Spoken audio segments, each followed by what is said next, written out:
السلام علیکم ورحمۃ اللہ وبرکاتہ۔ اعوذ باللہ السمیع العلیم من الشیطان الرجیم من حمزہ ونفخہ ونفثہ۔ سورہ بقرہ کی آیت نمبر 30 سے لے کر 33 تک اللہ رب العالمین کا ارشاد ربانی ہے، اور اے رسول صلی اللہ علیہ وسلم، وہ وقت یاد کیجئے جب آپ کے رب نے فرشتوں سے کہا، میں زمین میں ایک خلیفہ بنانے والا ہوں۔ فرشتوں نے عرض کیا، اے اللہ، کیا تو زمین میں ایسے شخص کو خلیفہ بنا رہا ہے جو زمین میں فساد مچائے اور خون ریزی کرے؟ خلیفہ بنائے جانے کے تو ہم مستحق ہیں، اس لیے ہم تیری حمد کے ساتھ تسبیح و تقدیس کرتے رہتے ہیں۔ فساد و خون ریزی سے بالکل مبرہ ہیں۔ اللہ تعالیٰ نے فرمایا، میں وہ باتیں جانتا ہوں جو تم نہیں جانتے، میں اس کی حکمت سے واقف ہوں، تمہیں اس کا علم نہیں۔ پھر اللہ نے آدم علیہ السلام کو تمام چیزوں کے نام سکھا دیے، پھر ان چیزوں کو فرشتوں کے سامنے پیش کیا اور فرمایا، اگر تم استحقاق خلافت کے دعوے میں سچے ہو تو مجھے ان چیزوں کے نام بتاؤ۔ فرشتوں نے عرض کیا، اے اللہ، تیری ذات تمام عیبوں و نقائص سے پاک ہے، ہمیں ان کے ناموں کا علم نہیں، ہمیں تو بس اتنا ہی علم ہے جتنا تو نے ہمیں سکھا دیا۔ تیری علم و حکمت میں کوئی عیب یا نقص نہیں، کیونکہ بے شک تو علم والا ہے، حکمت والا ہے۔ یقیناً تو نے اپنے علم اور اپنی حکمت کی بنیاد پر ہی آدم کو خلیفہ منتخب کیا ہے۔ اللہ تعالیٰ نے فرمایا، اے آدم، تم ان فرشتوں کو ان تمام چیزوں کے نام بتاؤ۔ پھر جب آدم نے ان فرشتوں کو ان تمام چیزوں کے نام بتا دیے تو اللہ تعالیٰ نے فرمایا، اے فرشتوں، کیا میں نے تم سے نہیں کہا تھا کہ میں آسمان اور زمین کی تمام پوشیدہ باتوں کو جانتا ہوں، اور یہی نہیں بلکہ جو باتیں تم ظاہر کرتے ہو انہیں بھی جانتا ہوں، اور جو تم اپنے دلوں میں چھپاتے ہو انہیں بھی جانتا ہوں۔ ابتدائے آفرینش کا کچھ مختصر سا ذکر کرنے کے بعد اللہ تعالیٰ نے بنی آدم کو تخلیق کا ذکر فرمایا اور بنی آدم کو توجہ دلائی کہ کس طرح اللہ تعالیٰ نے بنی آدم کو بزرگی و سرفرازی عطا فرمائی، ان کو علم و حکمت سے نواز کر فرشتوں کے مقابلہ میں ان کو خلافت عارضی کے لیے منتخب فرمایا۔ زمین کی تمام چیزوں کو ان کے لیے پیدا کر کے ان کو ان تمام چیزوں کا حکمران اور استعمال کرنے والا بنا دیا۔ اس احسان و عزت افزائی کا تقاضا یہ ہے کہ بنی نوح انسان کو چاہیے کہ وہ اللہ تعالیٰ کی مرضی کے مطابق چلتے رہیں، اس کے احکام پر عمل کرتے رہیں، عدل و انصاف سے کام لیں، ورنہ ان کے لیے دنیا میں ہلاکت و تباہی اور آخرت میں عذاب علیم ہے۔ اللہ تعالیٰ فرماتا ہے سورہ یونس کی آیت نمبر 13 اور 14 میں، اور اے لوگوں، تم سے پہلے ہم نے بہت سی امتوں کو محض اس لیے ہلاک کر دیا کہ وہ ظلم و زیادتی کرتے تھے۔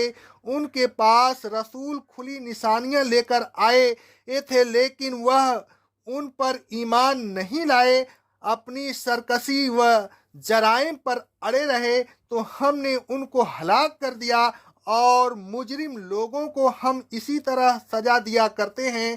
پھر ہم نے تم کو ان لوگوں کے بعد خلیفہ بنایا تاکہ ہم دیکھیں کہ تم کیسے عمل کرتے ہو، اگر تمہارے عمل بھی ان ہی جیسے رہے تو تم بھی اسی طرح ہلاک کر دیے جاؤ گے۔ آگے اللہ رب العالمین فرماتا ہے سورہ الفاتر کی آیت نمبر 39 میں، اے لوگوں، وہ اللہ ہی ہے جس نے تم کو زمین میں خلیفہ بنایا، پھر جو شخص اس نعمت آزما کی قدر نہ کرے بلکہ کفر میں مبتلا رہے تو اس کے کفر کا وبال اسی پر ہوگا۔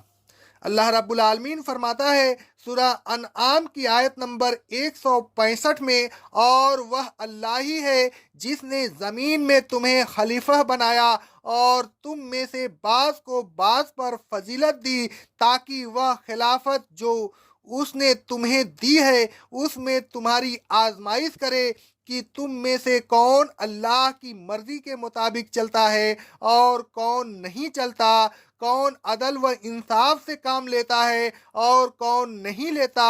اور اے رسول صلی اللہ علیہ وسلم، اگر یہ لوگ اللہ کی مرضی کے مطابق نہیں چلتے تو پھر بے شک آپ کا رب بہت جلد حساب لینے والا ہے، اور اگر یہ اور بعد آ گئے تو وہ بخشنے والا اور مہربان بھی ہے۔ جب اللہ تعالیٰ نے داؤد علیہ السلام کو خلیفہ بنایا تو ان سے فرمایا، سورہ صاد کی آیت نمبر 26 میں اللہ تعالیٰ فرماتا ہے، اے داؤد، ہم نے تم کو زمین میں خلیفہ بنایا ہے، تم لوگوں میں حق و انصاف کے ساتھ فیصلہ کرنا اور اپنی خواہشات کی پیروی نہ کرنا۔ خواہشات کی پیروی تم کو اللہ کے راستے سے گمراہ کر دے گی۔ بے شک جو لوگ اللہ کے راستے سے گمراہ ہو جاتے ہیں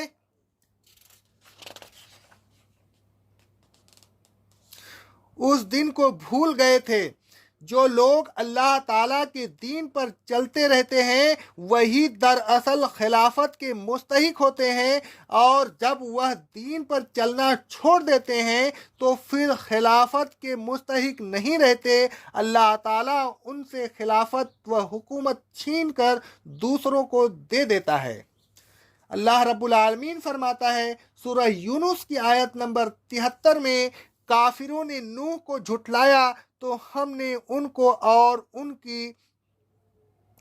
ان مومنوں کو جو ان کے ساتھ کشتی میں سوار تھے نجات دی اور انہیں زمین میں خلیفہ بنا دیا، اور جنہوں نے ہماری آیتوں کو جھٹلایا تھا انہیں غرق کر دیا۔ تو اے رسول صلی اللہ علیہ وسلم، آپ دیکھیے کہ جو لوگ ڈرائے گئے پھر بھی اپنی سرکشی سے باز نہیں آئے تو ان کا انجام کیسا ہوا۔ اللہ رب العالمین فرماتا ہے سورہ اعراف کی آیت نمبر 69 میں، ہود نے اپنی قوم سے کہا، وہ وقت یاد کرو جب اللہ نے قوم نوح کے بعد تمہیں خلیفہ بنایا اور قدر و قامت میں تمہیں زیادتی بخشی، تو اب تمہیں چاہیے کہ اللہ تعالیٰ کی نعمتوں کو یاد کرو تاکہ تم فلاح پاؤ۔ آگے اللہ رب العالمین فرماتا ہے سورہ اعراف کی آیت نمبر 74 میں، صالح نے اپنی قوم سے کہا، اللہ تعالیٰ کی نعمت کو یاد کرو کہ اس نے قوم عاد کے بعد تمہیں خلیفہ بنایا، تمہیں زمین میں آباد کیا، تم نرم زمین پر محل بناتے ہو اور پہاڑوں کو تراش تراش کر مکانات تعمیر کرتے ہو۔ اللہ کی نعمتوں کو یاد کرو اور زمین میں فساد مچاتے نہ پھرو۔ الغرض اللہ تعالیٰ ایسے لوگوں کو یکے بعد دیگر سے خلافت عطا فرماتا رہتا ہے جو اس پر ایمان لاتے ہیں اور نیک عمل کرتے رہتے ہیں۔ اللہ تعالیٰ نے اس امت سے بھی اسی قسم کا وعدہ کیا تھا اور قرون اولا میں اسے پورا بھی کر دیا تھا۔ اللہ تعالیٰ فرماتا ہے سورہ النور کی آیت نمبر 55 میں، تم میں سے جو لوگ ایمان لے آئیں گے اور نیک عمل کرتے رہیں گے اللہ کا ان سے وعدہ ہے کہ وہ انہیں زمین میں خلافت عطا فرمائے گا، جیسے کہ اس نے پہلے لوگوں کو عطا فرمائی تھی۔ ان کے دین کو جسے اللہ نے ان کے لیے پسند فرمایا ہے مستحکم کر دے گا، اور انہیں خوف کے بعد امن و امان نصیب فرمائے گا۔ وہ میری عبادت کریں گے اور میرے ساتھ ذرا سا بھی شرک نہیں کریں گے۔ پھر جس نے اس نعمت آزما کے مل جانے کے بعد کفر کیا تو ایسے لوگ فاسق ہوتے ہیں۔ ایسے لوگوں کی حکومت مستحکم نہیں ہوتی اور انجام کار ان سے چھین لی جاتی ہے۔ اس آیت سے معلوم ہوا کہ منصب حکمرانی کے لیے 3 شرائط ضروری ہیں: ایمان، عمل صالح اور شرک نہ کرنا۔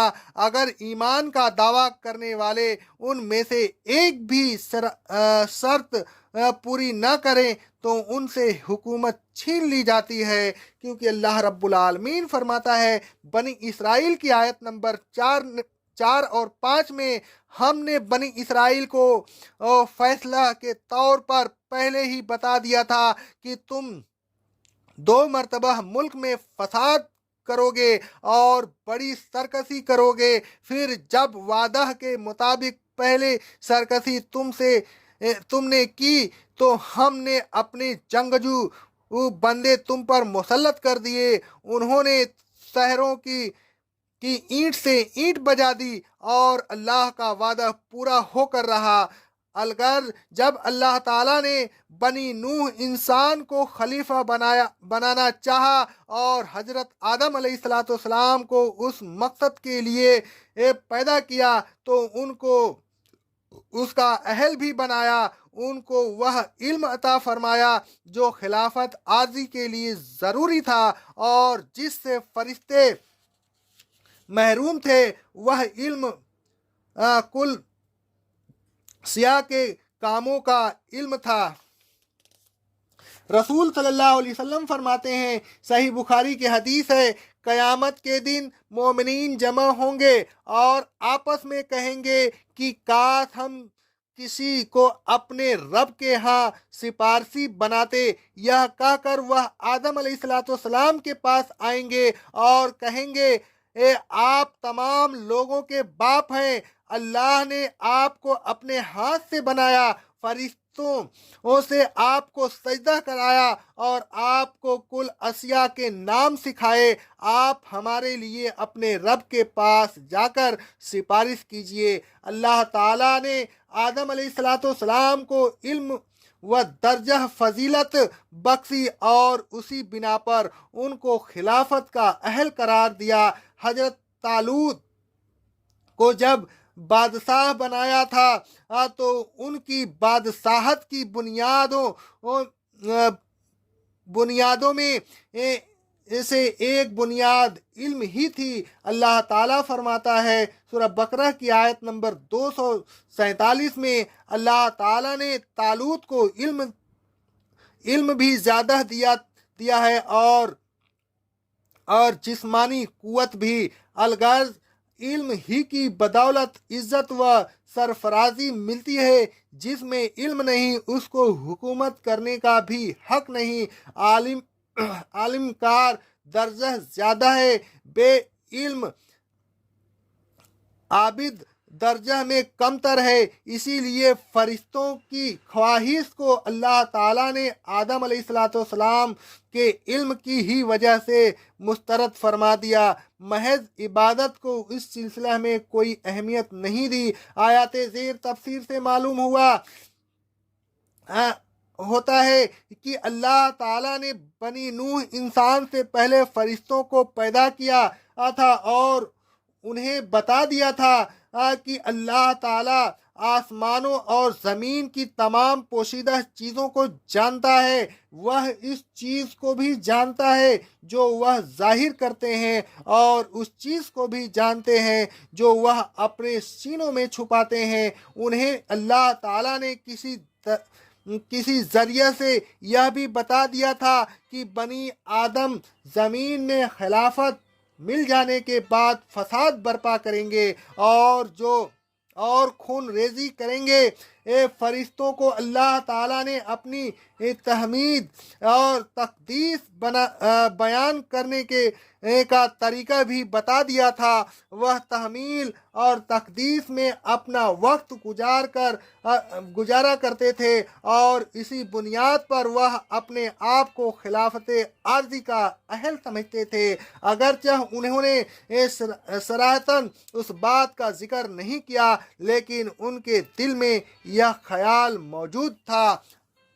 اسی لیے اللہ رب العالمین فرماتا ہے، میں آسمانوں اور زمین کی پوشیدہ چیزوں سے واقف ہوں اور میں اسے بھی جانتا ہوں جو تم ظاہر کرتے ہو اور اسے بھی جانتا ہوں جو تم چھپاتے ہو۔ اس چیز کو ایک اور جگہ اللہ تعالیٰ اس طرح بیان فرماتا ہے۔ آل عمران کی آیت نمبر 29 میں اللہ رب العالمین فرماتا ہے، اے رسول صلی اللہ علیہ وسلم کہہ دیجئے کہ اے لوگوں، اگر تم کوئی چیز اپنے سینوں میں چھپاؤ یا اسے ظاہر کرو، اللہ ہر حالت میں اسے جانتا ہے۔ وہ جانتا ہے جو کچھ آسمانوں میں ہے اور جو کچھ زمین میں ہے، اور اللہ تعالیٰ ہر چیز پر قادر ہے۔ ایک اور جگہ اللہ رب العالمین کا ارشاد ربانی ہے، سورہ آل عمران کی آیت نمبر 5 میں، بے شک زمین اور آسمان کی کوئی چیز اللہ سے پوشیدہ نہیں۔ اے لوگوں، علم حاصل کیجئے، علم حاصل کر کے اللہ تعالیٰ کی عبادت و اطاعت میں لگے رہیے۔ لا علمی کے ساتھ عبادت میں مشغول رہنا اتنی فضیلت کی چیز نہیں جتنی فضیلت کی انسان کو علم و حکمت حاصل کرنے سے ملتی ہے۔ اقول قولی ھذا استغفر اللہ استغفر اللہ استغفر اللہ۔